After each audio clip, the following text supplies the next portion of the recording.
Pray for this war to end. The Civil War letters of William Smith Herndon and Mary Louise Herndon. This set of almost 100 letters, nearly all from the Civil War years, was loaned to me along with a notebook of college speeches by Mr. Herndon and a fragment of a diary by Mrs. Herndon. There is too much information to tell in one program. Today I'll just focus on their relationship and the family they started just at the beginning of the Civil War. William Smith Herndon was born on November 27, 1835 in Rome, Georgia. He came to Texas with parents, brother, and sister, settling in Wood County in 1852. In 1854, he entered college and was at Franklin College in Palestine in 1856. He transferred to Mackenzie College, a Methodist school near Clarksville, in 1859, and he graduated with very high honors. While in college, he took a great interest in debate, and every evening at Mackenzie, he would go out into the woods and practice speaking. After college, he went to the Texas frontier, out to Johnson County, where his parents had moved, and he served with the Texas Rangers for a year. In 1860, William came back to Tyler, began an independent study of the law, and was admitted to practice in the Supreme Court of Texas and in the federal courts. Mary Louise McKellar was born on November 11, 1840, in Alabama, making her 5 years younger. Her father was John A. McKellar, who had moved his family first to Arkansas and then to southeast Henderson County, Texas. McKellar was quite wealthy. The 1860 census showed that he owned 42 slaves. Mary was the oldest child, and her last brother was born after her own first two children. She also attended Franklin College in Palestine, and that was probably where she met William. In fact, in 1856, she presented William with a bouquet after a speech. At that point, she was 15, and he was 20. Mary went on to Baylor University at Independence, which she attended off and on. She graduated in 1858 and returned home to Henderson County, one of the most eligible young women of the area. Her closest companions, and sometimes challenges, were her two younger sisters, Nora and Sue, who were 16 and 14 in 1860. On November 11, 1860, Mary Louise's 20th birthday, she and William were married. It was just a week after Lincoln was elected. She wrote that William was one that is in every way worthy of my love. I was acquainted with him for 6 years before I married him, and during that time never knew him to be guilty of an unmanly act. 4 months later, she wrote, I can say that during that time I have been perfectly happy and contented. We have such happiness as can never be bought with riches, love for each other. Riches indeed. After the wedding expenses were paid, William had exactly $2.50 left in his pocket. But what he did have was an excellent education and an abundance of ambition. Mary soon became pregnant, and when her husband went to Johnson County to visit his family for 5 weeks, she moved back home to Henderson County to be under her mother's care. William returned unexpectedly, and I was so glad to see him when he came that I jumped out of the door too quick, which caused the birth of my little boy on the 29th of July. It was a perfect little beauty, too perfect for the world. God took it to himself, and it is now a sweet little angel in heaven. There is no name ever mentioned for this baby, nor is there a stone with the Herndons or the McKellars.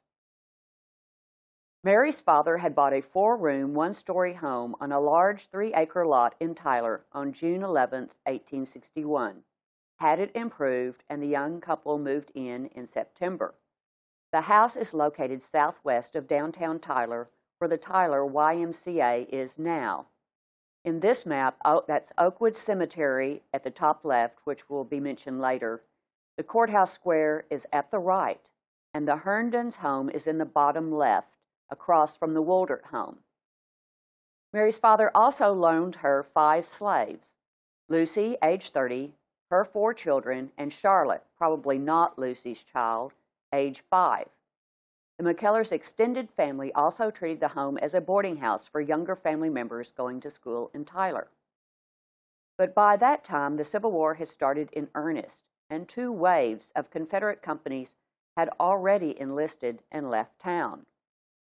In December of 1861, William F. Hamilton, publisher of the Tyler Reporter, and William S. Herndon raised another infantry company, which eventually became Company D, 13th Texas Infantry. Hamilton became captain and Herndon first lieutenant. Their assignment was to guard the Texas coast at Velasco, at the mouth of the Brazos River. Separation was painful for the couple, but they had plans to reunite soon. On January 7, 1862, Mary wrote, "You have now been gone more than a week, but it seems a month. Mr. Herndon, I know you don't love me as well as I do you. If I had been traveling, I would have written to you. I sometimes wish I was a man so I could go and fight. I had rather go and endure all the hardships than to stay at home and live such a monotonous life." 3 days later, she wrote, 2 weeks tonight since you left, and I have not heard from you yet. I thought sure you would write from Palestine, Centerville, or Navasota. Miss Molly Moore stayed here last night. She said she was going to Velasco. I told her to tell you to come after me, and if you did not come, I was coming anyway." William finally wrote on the 14th, "I am now seated in Dr. Goodman's office," and that's William J. Goodman of the Goodman Museum, for those of you who know Tyler. "Have been here 5 days, made many acquaintances, erected barracks for our men and feel at home. I promise to obtain suitable quarters for us both, if possible, and such I have done, have gotten of Lieutenant Colonel Brown 1 room and a kitchen room. He has the finest house on this side of the river. I want you to come at the earliest day you are ready. The only difficulty is getting to Navasota, for from there you may come here in 2 days, if all things hit right, and without cost. I know not what to say as regards your leaving that property, the house and lot, Lucy and children, etc. I know not as yet, what your pa aims at, whether to give you all or any part thereof. Hence, I am so much in the dark that I cannot do the subject justice. He has never thought proper, either directly or indirectly, to tell me anything about his intention, hence have felt little or no responsibility about the property." They had promised to write each other once a week, but not all of the letters either arrived or survived. On the 30th, William wrote, "Never have I loved you so well, my wife, as now. I never have dreamed so much and all about you, hardly ever have a dream about anything else.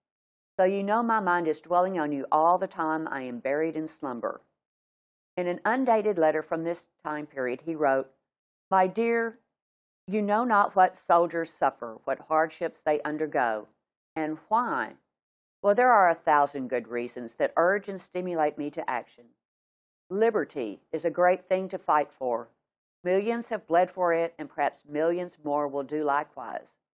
But this is not all, although enough to die for when I think of you, of your condition in the event of defeat. I am willing to lay down my life to save yours from such a calamity. This to you seems a great sacrifice. If necessary, though, dear, you know I will make it with pleasure." Things were not going so well up in East Texas. Mary's father did not like the idea of his daughter traveling alone to a military camp on the coast. She wrote to William on February 3rd. "Pa says he intends to do everything in his power to prevent me from going. I've not seen Pa yet, but Ma says he says so. He also says that you and I well know that he intended to give me a title and deed to this place and Negroes. I asked Ma what he was waiting for. Then why did he not do it before you went off, so's you could know what to depend on? She says he told you before we were married that he never intended to give his property to his sons-in-law, but to fix it to his daughters. I told her if I could not do as I pleased with what they gave me, I did not want it, and I don't. They say you was not obliged to go to war no way. I tell them that you are too brave and patriotic to wait until you are forced into your country's service. I long to be with you and intend to come if you still write for me to come." After receiving that letter, William's next letter went to Mr. and Mrs. McKellar, respected parents. He explained all of the preparations he had made for Mary's visit. I never fail to do everything in my power to render Mary happy, and think that nothing I could do would tend to accomplish that more than for her to be with me. I don't view this war like many others. It will no doubt last for years. I must be one that will continue in the service until the difficulties are settled. I feel that I am serving my country and doing my duty. I may fall in the service, but intend to fall nobly if I do. I know that it, meaning Mary coming to Velasco, will derange some of your calculations about schooling, etc. This is one of the numerous consequences of the war. My prospects, so bright but a year since, are now wearing quite a different aspect, but I will bear it with the fortitude of a good soldier. Mary did travel to Velasco in late February, leaving her mother at her Tyler house supervising the children going to school. She stayed 3 months, some of the happiest moments of my life. Her friend, Molly Moore, joined her for a week, and they went fishing, attended dances, and watched the soldiers drill. In mid-May, the couple came back to Tyler together, with William on leave for recruiting, and after school adjourned, all went back to Henderson County for a visit. By late June, he was back at Velasco, and that summer, Mary's father deeded the Tyler home and the slaves to Mary, not to William. Mary managed to keep busy. On July 20th, she wrote, "My dear, if you want anything in the way of clothing, socks, gloves, handkerchiefs, shirts, or anything that I could send by Hamilton, you must let me know. Ma, Nora, Sue, and I quilted one of your quilts that your ma sent us last week. It looks quite nice." But she must have also complained about the lack of letters, because a week later, William wrote, "In your last, I discovered evidence of complaint and manifest disappointment. If you did not get a letter, you would cry yourself sick.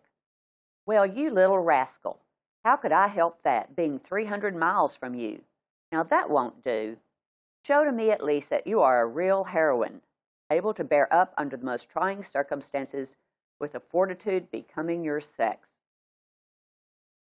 The summer of 1862 was very difficult in Tyler. 4 regiments were encamped around the county, plus other smaller units, and an epidemic of measles broke out, infecting soldiers and civilians, black and white. Mary wrote on August 5th, "The soldiers are dying here every day, 4 and 5 a day, and some days as many as 9, 10, and 15. The doctors think 1/2 of them die from fear and imagination, and a great many from drinking cold water after the measles are cured on them. Dearest, we never know how thankful we ought to be until we come in contact with mourners and sufferers. Con Reed is dead. Mrs. Reed never heard it until he had been dead 4 months. He was at Chicago. I hear that the 7th Texas Regiment are exchanged. Hope it is so. Mrs. Slaughter is now passing by, and a pitiful-looking object she is. She has lost her other little boy. All gone now but her. I am afraid she will lose her mind. I expect she feels like she has nothing to live for now. I sent to see Mrs. Kirby Monday evening. Clarence had measles, Mary fever, and Ephraim the flux. Mrs. Kirby was looking badly herself. 2 of her Negroes had measles. She is still performing her mission on earth. My dear, if she is not a Christian she ought to be, she acts more like one than a great many who profess to be so. She made 6 shrouds last week and 1 Monday, and said she reckons that was a small number among the many. 40 were buried here last week. The Ladies' Aid Society are still doing their part, making knapsacks, tents, wagon covers, hospital sheets, pillowcases, litters to bury the sick on, mattresses, etc. You have no idea what the people of Tyler are every day witnessing. Several ladies came to see their husbands, but got here just in time to hear they had been buried the day before. This has happened as many as 4 times, and such a mournful cry as was heard through this town was never heard before. We have indeed a war at our own hearthstones, are just beginning to feel and see some of the dreadful effects of this war. Meanwhile, down in Velasco, last Monday we had another bombardment. A steamer tried our mettle and ability. The enemy threw 13-inch shells from mortars. We got one, a powerful instrument of death. One bursted in our quarters, nobody hurt. Such demonstrations remind us that we are in the war and perhaps doing some good at this point. My wife, we will be victorious. We will conquer. I know we will. I never have had a doubt of our final success. It was Dr. Goodman's turn for a leave, and he came to Henderson County to see another McKellar. Dr. Goodman looked like a prince. He was dressed finer than I ever saw him, looked embarrassed when he told Nora howdy. The old folks are very anxious for the match. Ma told me today that she talked to Nora last night and told her that she thought him a good catch, and she and Pa would make no objections, provided Nora accepted him. She asked Nora if she had a chance of him. She answered yes. She asked Nora if he wanted an answer when he came back to her, but she also answered yes, but said she did not want to marry a man she did not love. But Mary also had other news. I do not intend to make many baby tricks until I am sure I need them. I may have the same misfortune I had last summer. However, I am making one nice white dress, tucking it very prettily, so if I die and my baby lives, it will see one piece of its mother's nice work. William wrote back on the 13th with advice. I must once more enjoin it upon you to be exceedingly careful from this time on. Don't ride horseback, and especially in a buggy. The day before her 22nd birthday, Mary wrote, I'm going to bake a cake this evening and have some cake and wine tomorrow. Wish you was here to help me celebrate my double anniversary. 2 years ago today, I was a maid, but 2 years ago tomorrow, I became your happy bride. Time has flown swiftly by. I will soon have been a mother twice in so short a time. I have been making baby clothes today, feel quite cheerful, think and hope I will have a good time the next time. I had much rather have a boy myself. However, I do not feel that great anxiety about it that I did before. I tried to leave that entirely with God. If he chooses to give me a daughter, why, I must not grumble, but love and raise it the best I can. I don't love my babe so much now as I did the other one, perhaps because it was a new thing then. Dearest, I try not to love you and my babe too much. I'm afraid God might take you away from me like he did my other little angel. William was frustrated at being so far from home. I have sent to Houston yesterday for all those little articles that you note. It only makes me sad at times because I cannot do more to make you happy. Could I be at home or have any control of things, it would be different. But, my dear, I belong to my country and cannot do as I wish. Keep home and fire for me, and remember to be a good, affectionate, loving wife unto your devoted husband. William had asked for details on her health, and Mary obliged on December 9th. I am growing larger every day. The skin on my stomach is as tight as a jug. You must not laugh at this. You know you were always telling me to write to you familiarly. And 3 days later, if you don't come home Christmas or soon after, you need not be surprised when you do get here to find a little son or daughter one. I am inclined to believe it will be a girl, as I am always dreaming that way. From her diary, my husband did not come Christmas as he had written, but came on the 10th of January, 1863, to find himself the father of a sweet little boy. Yes, the day he arrived, our boy was a week old. I shall never forget my husband's smile as I told my sister to give the baby to his pa. Mr. Herndon stayed with me 3 weeks. Words cannot express the loving kindness and tender nursing shown by a strong, handsome man to a little, weak, fretful wife. At the close of 3 weeks, he tore himself away from infant and wife. Cruel war has not many favorites. Duty called him back to his post. They named the boy William Sidney, but called him Sidney. William was able to make another quick visit in April. Mary wrote in her diary, My babe is now 3 months old and had grown better looking than at first, for I must confess he was an ugly little baby. 2 weeks rolled swiftly around, and he was gone again. Since that time, I've seen only his letters in ambrotype. These are very dear to me, but my heart yearns after my dear husband. William had talked to his wife about the romance between her sister Nora and his close friend, Dr. Goodman. Dear, I cannot tell Dr. G what you request. The doctor's whole soul is wrapped up in Nora. He loves her with an unwavering constancy that is to break it off would, I fear, ruin him. I hope she will cease to be so foolish. He is one of the best men I ever saw and ought not to be mocked at. Nora thinks too little of what her ma and pa or friends tell her. She imagines that they want to dictate to her and make a selection for her before she is ready, which is a sad mistake. The summer of 1863 took the 13th Texas Infantry on a brief run to the Louisiana Atchafalaya Basin supporting General Tom Green. While there, anticipating a longer campaign, William wrote, "My wife, while you can affectionately claim me again as your own, you must recollect that the country demands my services to sustain the rights that make us one. Our country has the highest and best right to me, and therefore I cheerfully obey.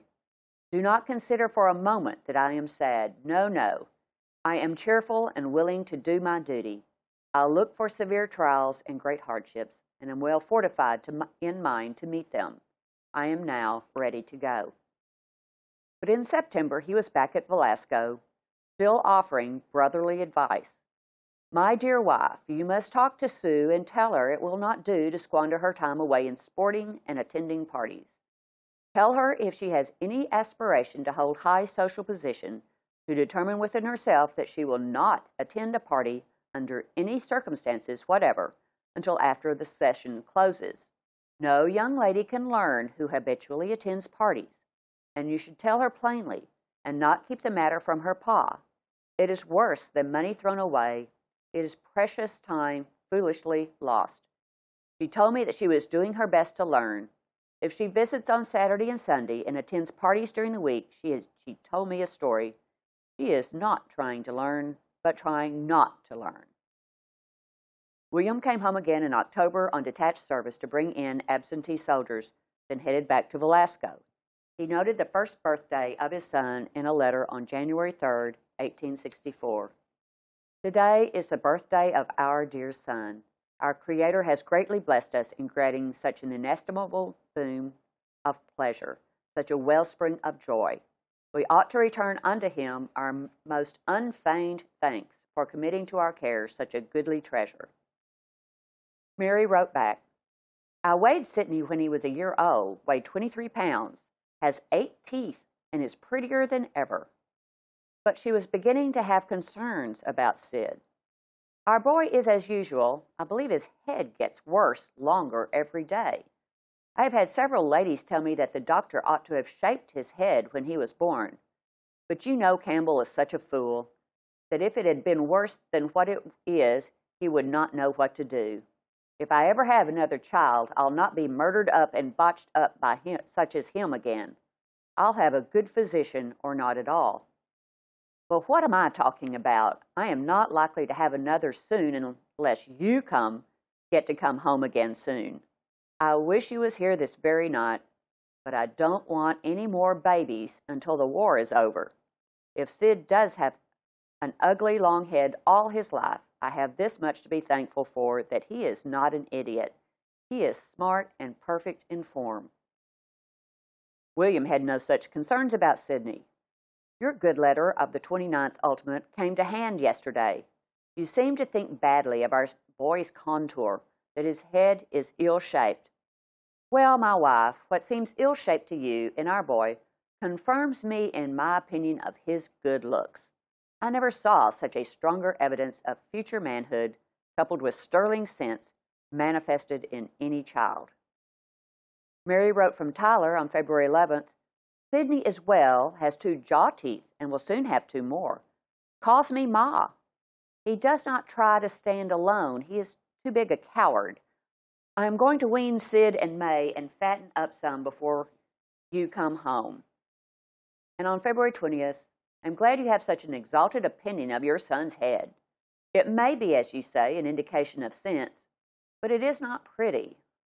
I don't care for it, though, for he is healthy, fat, and smart, and I hope he will make a good man. Oh, how I wish you could see the little rascal. He is so playful, has 10 teeth. I think it will be a good while before he walks yet. A week later, Sid has gotten well again. All 4 of his little jaw teeth are out, has 11 in all. He can almost stand alone, has a great many little winning ways.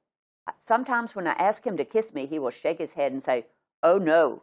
And invariably when I tell him to say "Papa," he will laugh and say, "Dad, Dad, Dad."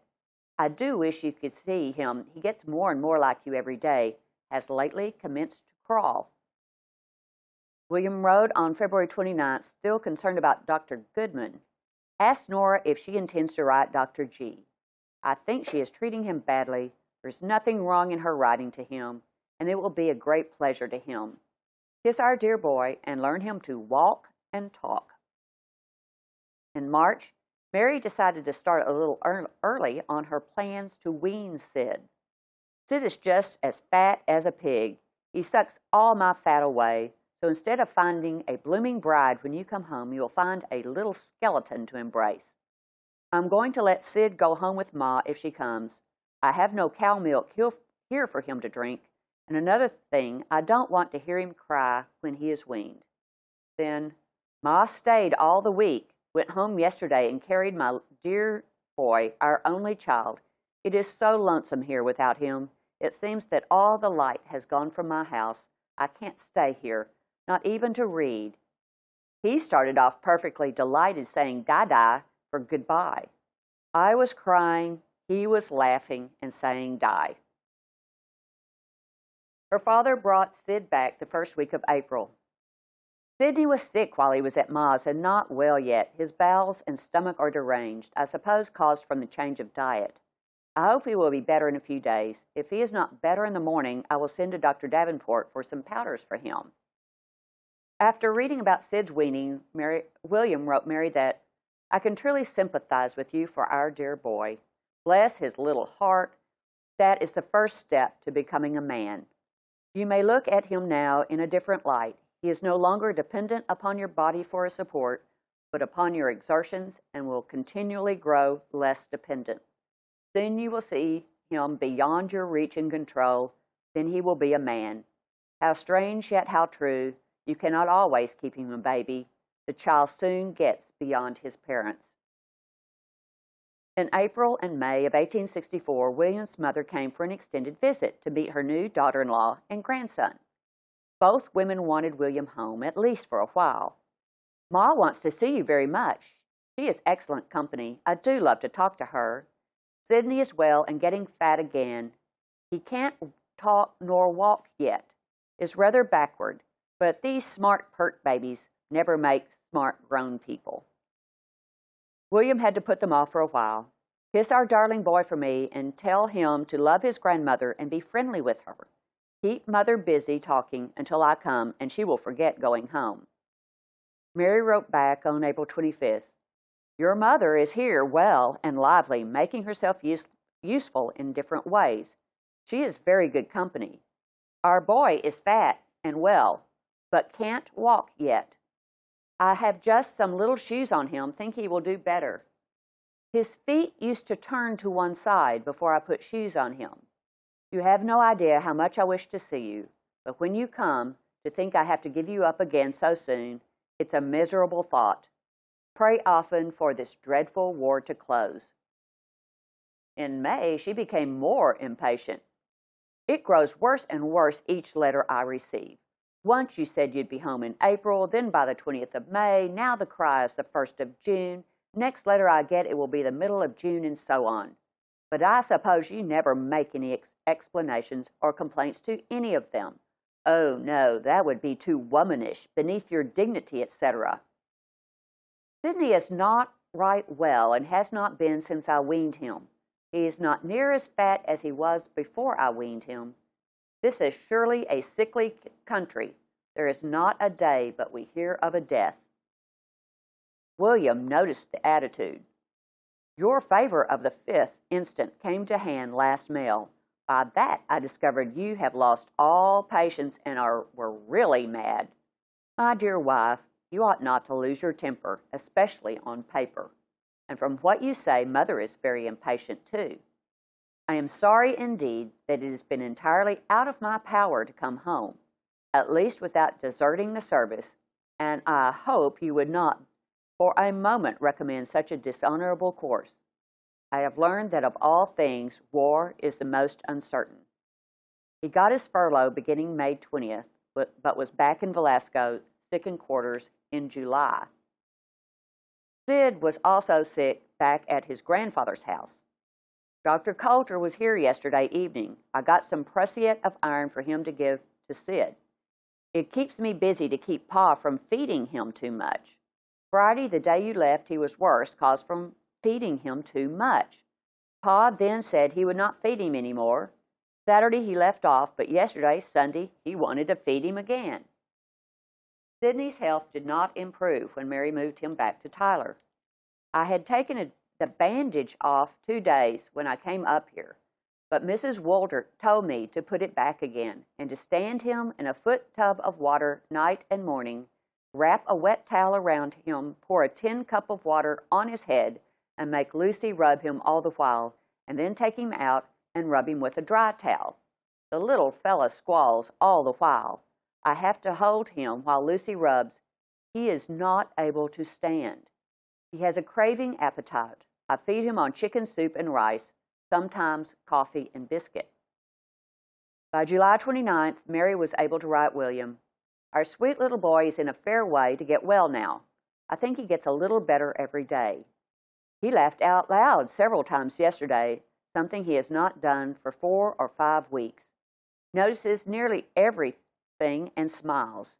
He seems to be strong everywhere except his legs. Don't want to stand up, even in my lap, and I am holding him. Every day I get more and more tired of this war.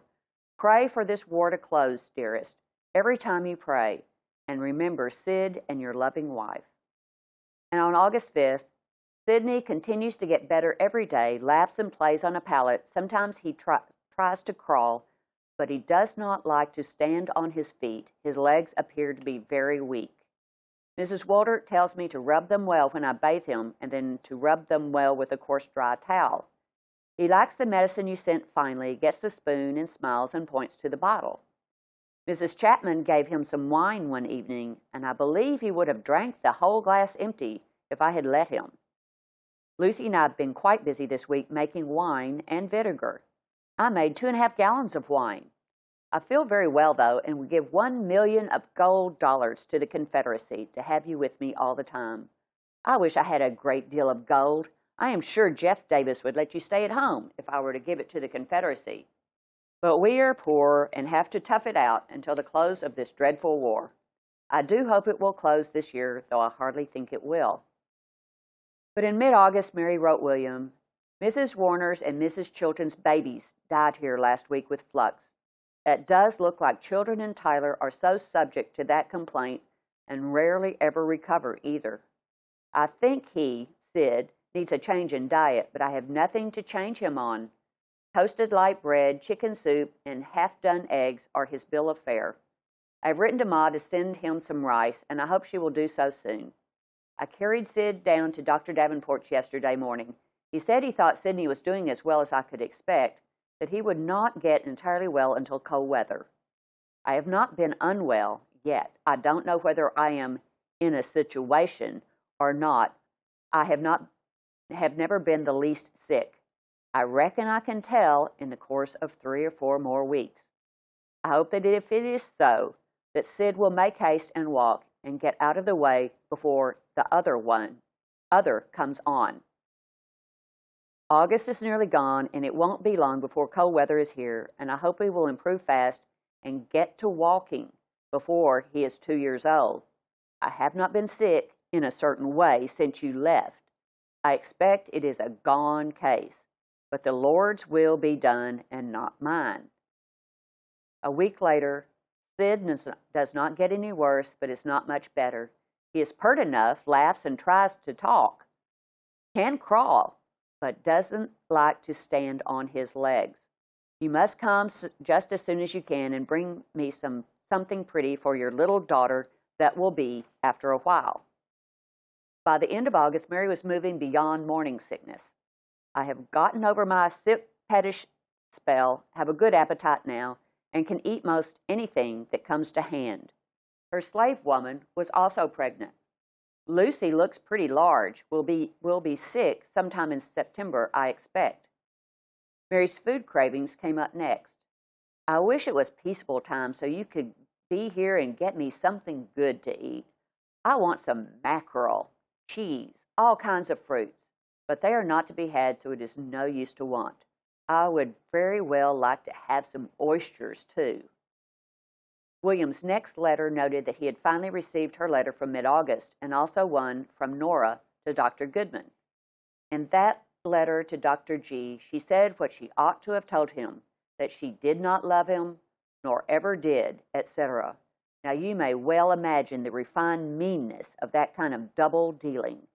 He is a good man, has been greatly injured by her, and it has been willful.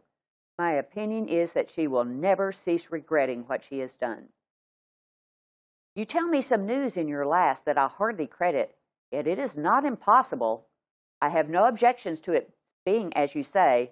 I would like to be the father of 20 and you their mother, but the Lord's will be done.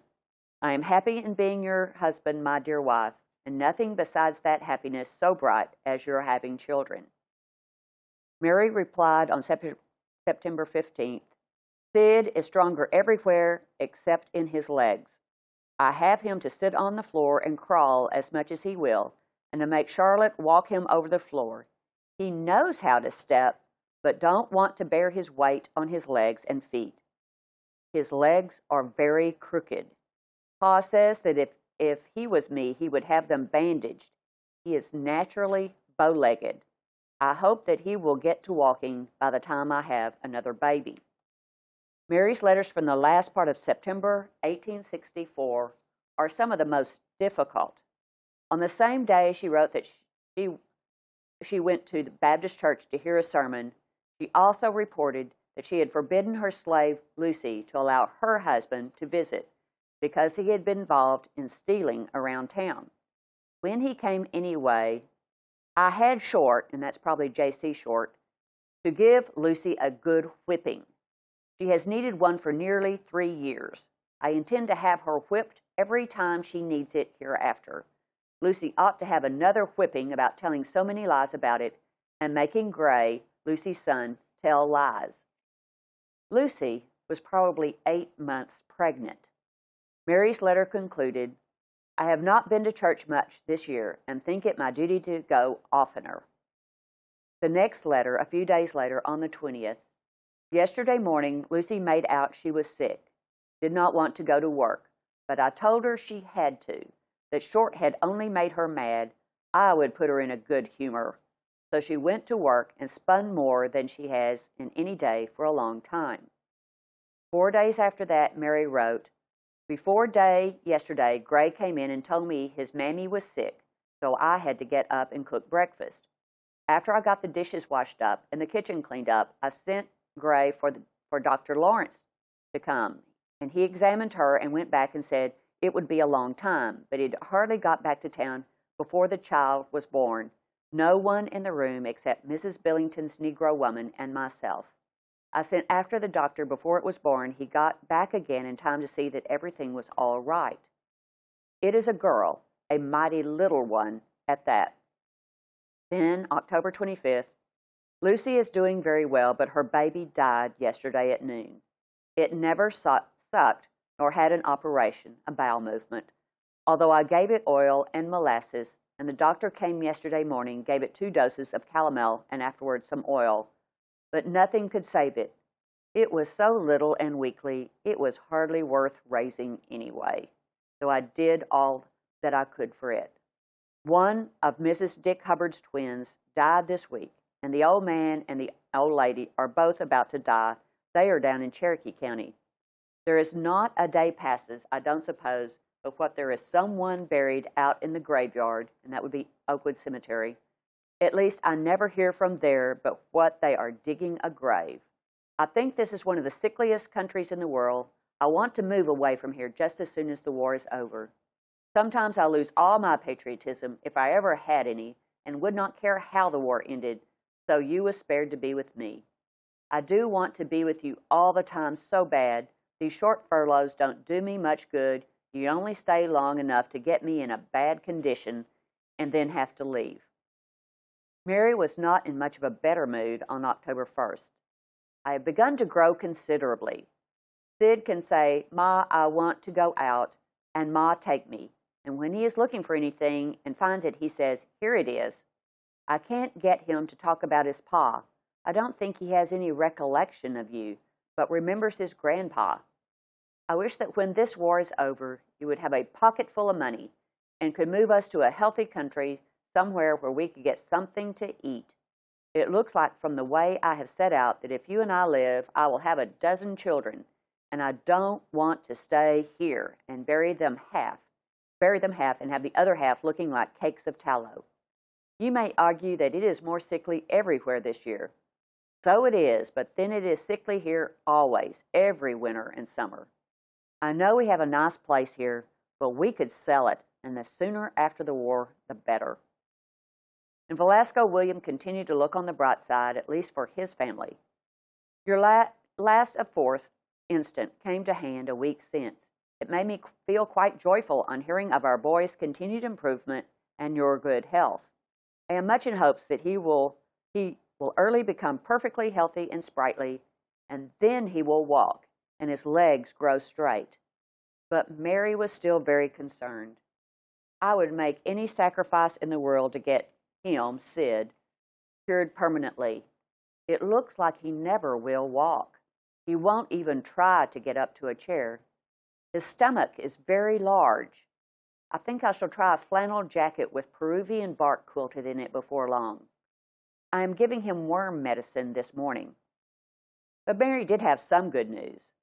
The widow Prentice called on me this morning to see if I would not rent my place to her or let her have a room here, and she would board me and Charlotte for the rent. She has no children, 2 Negro women and a boy she would keep here. I would have 2 rooms, and she 2. She would have the well, privy, etc., fixed up, the garden manured, and so on. She told me to write you and tell you she was a mighty nice housekeeper and always had something good to eat if it was to be had. And as to my sickness, she would treat me like a daughter. I will be sick in the spring, March or April.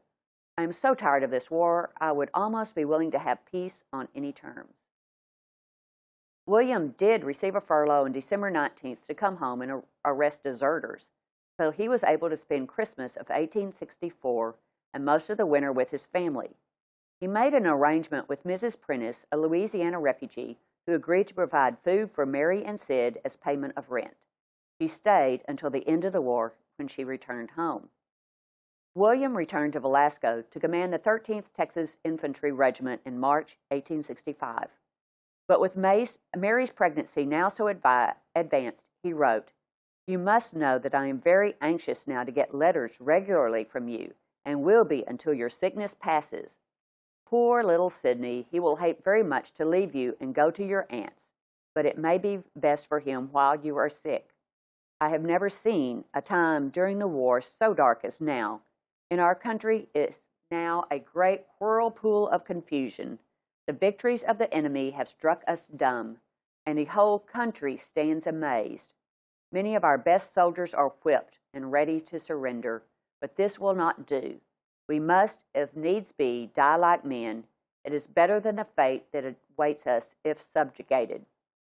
2 weeks later he wrote, "I am expecting in every mail to hear some news given of that other one, and no doubt will soon. I confess that I see but one hope for us as a nation, that is to arm at least 200,000 Negroes and put them in the field immediately. This may, and I believe will, turn the tide of war in our favor. This should be done at once, however repugnant to some." From Mary's diary. On the first day of April, 1865, my mother came up to see me, and on the third I gave birth to a beautiful little girl. From a letter to her husband written April 7th, I wrote you a short note on Tuesday informing you of the birth of your fine daughter on Monday, the 3rd of April, about 8 o'clock in the morning.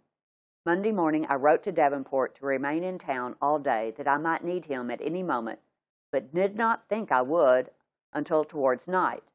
But I got bad so fast that we sent Buck right back, and the doctor had not been here a quarter of an hour before my babe was born. She weighed 11 pounds with her clothes on, as fat and plump, has dark blue eyes, and the prettiest suit of glassy black hair you ever saw. Everyone says she favors you more than she does me. The baby is well, and I think grows every day. I wish you could see her. She is a perfect little beauty. Letters could take 2 or 3 weeks to go from Tyler to Velasco, especially in the confusion toward the end of the war. William was extremely anxious to know how things had gone. I received 2 letters from you last Tuesday, the latest one dated 1st instant. I was quite glad to hear that you were still so well and that Sydney was so lively. Dearest, you no doubt have passed your critical period before this. I wished very much I could hear from you now and know your condition. Hope and pray that you have been in every way successful and are now perfectly recovering. Mary wrote on the 20th, now after Lee's surrender and Lincoln's assassination. Ma went home on Sunday. I feel very strong and hearty when in bed, but just as soon as I get on my feet, I feel my weakness. I have given plenty of milk for the baby ever since the 2nd day. She is a beautiful little treasure, has such a pretty hand and arm, but her legs are crooked like yours and Sid's. I do wish you could see her. Sid is fat and healthy, talks very plain, but does not try to walk much. He is very fond of his little sister, calls her many little pet names of his own make, such as you little dove, you little sweet. I lie down at night between my 2 treasures and think I would be oh so happy if you was only here. The Confederate mail service was beginning to fall apart. William wrote on the 23rd, I have received nothing from you since the 4th instant. I hope, however, that you are well by this time and that Mary is doing well. You must not forget our little boy now that you have another pet. He is a sweet child and must receive due attention. By the end of April, William knew that the end was coming. I have always, you know, been very hopeful of our final success and permanent independence. But of late, my confidence has begun to waver and give way. This department cannot fight the Yankee host with any chance of success. The troops of this department, I think, will make no campaign now, but warily wait until the enemy come, which will not be long. When they come, it will be with a sword in one hand and proclamation of peace in the other. And if their terms of peace be at all easy, our people will be ready to accept them. They are exhausted with the war. In her final 2 wartime letters, Mary wrote about her concerns for the future. We have a dark hour in our national affairs. I greatly fear that the subjugation is just ahead, but a few weeks off. Oh, I would rejoice so much to see you at home for good if we were only separated forever from that hated nation, the Yankees. But I can't enjoy such a peace as I think we will have, even with all our family united. To have those hated Yankees come among us, collecting taxes, insulting us with their presence, is dreadful. There are various reports in circulation here. We are still in the dark. I never felt so gloomy as I do this morning. I see all my air castles of future happiness that I expected to enjoy with you and my children shivered to atoms. I can look forward to nothing that is noble and glorious for my children. All is as dark and uncertain as midnight. Mrs. Prentice says everything will be as it used to be. We will have all our rights, but I think not. There will ever be a hatred between the 2 nations. In June of 1865, Herndon's command mustered out, and he walked back to Tyler, barefooted, poorly clad and hungry, but at last reunited with his family. He signed his parole on July the 31st. In November, formed a law partnership with John C. Robertson a very prominent, wealthy local attorney who had been a Smith County Secession Convention delegate and a member of the Texas Committee of Public Safety at the beginning of the war. On May 9th of the following year, 1866, Mary's two sisters, Nora and Sue, were returning to Henderson County from Tyler in a buggy with a driver sent by their father. They attempted to cross the Neches River at Saunders Mill, but the buggy hit a hole and they went into water some 12 feet deep. Sue was able to jump up and catch a small limb, but Nora and the driver drowned in the Neches. She is buried at Wofford Cemetery, just outside of Frankston, along with several other family members.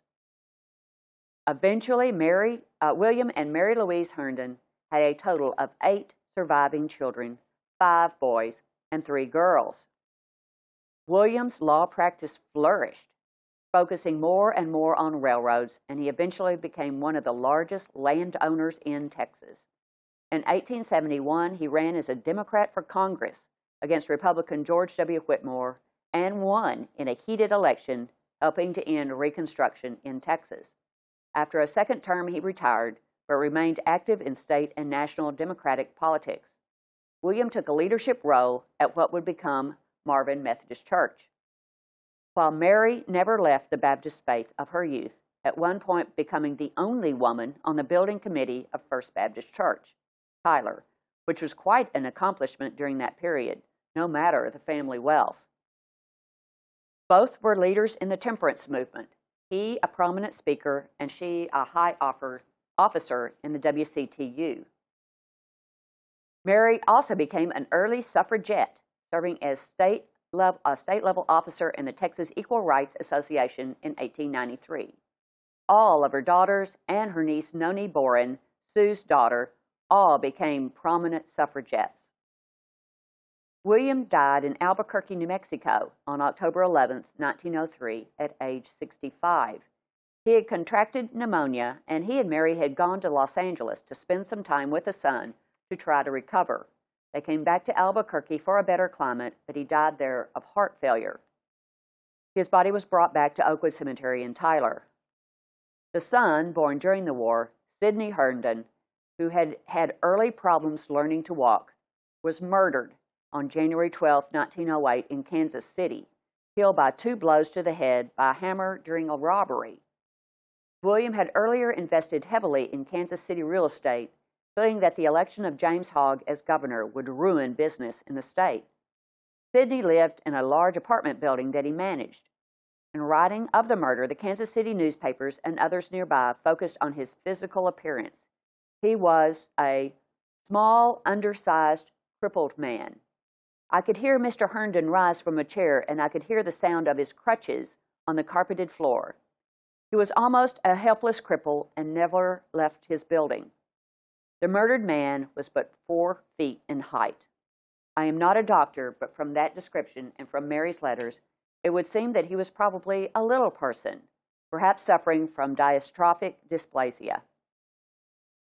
William's widow, Mary, died in Chautauqua, New York, on July 29, 1919, after surgery on her throat.